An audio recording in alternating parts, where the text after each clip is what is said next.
Nagpanik kagabi ang mga taong nasa loob ng SM Mega Mall sa Mandaluyong matapos po makarinig ng mga putok ng baril.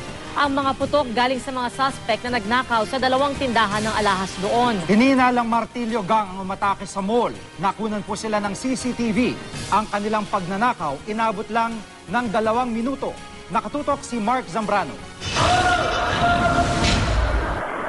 Bandang alas 7:30 kagabi, nabulabog ang upper ground floor ng SM Mega Mall Building B. Sa eksklusibong video na ito, makikitang nagtatakbuhan ng mga tao matapos umalingaw ang ilang putok ng baril mula sa loob ng department store. Maya-maya pa, nagdatingan ng mga pulis at mga security guard ng SM. Agad kinurdunan ng unang bahagi ng department store kung saan ninakawan ang 2 tindahan ng mga alahas, ang FNC Jewelry Store at The Jeweler. Sa tulong ng CCTV ng Mega Mall, nakunan ang mga suspect. Lahat sila pare-parehong nakasuot ng puting damit. Ang isa nakaputing sombrero. Dumiretso sila sa mga jewelry stand sa may entrance ng department store at saka isinagawa ang pagnanakaw. Ang 2 suspect nahagip ng kamera na may hawak na llave tubo o metal wrench na ginamit daw ng mga suspect sa pagbasag sa mga estante ng alahas. Base sa investigasyon ng Mandaluyong Police, sa isang hardware sa loob din ng mall, binili ng mga suspect ang mga llave tubo. Kung makita mo, lahat sila naka-white Casual lang sila na according ng mga witnesses natin sa loob. Then without any provocation, bigla na lang nilang binasag yung using yung wrench. Na i-base pa namin dun sa mga previous cases na mga arrested members ng Martilyo Gang.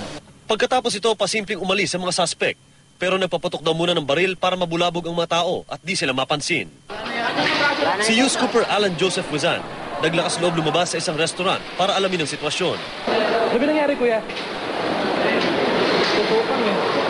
Putukan talaga? Ang ibang tao sa mall, nagsimula ng maghiyawan. May mga tumakbo papasok sa isang fast food chain at dali-daling ibinaba ng mga waiter ang roll-up door. Ano ba nangyari kasi? Hindi na makamaril sa random Kahit sino binabaril Hindi nila alam kung sino pa? Hindi niya alam Dito niya kung mukhang may hostage siguro. Huwag naman sana.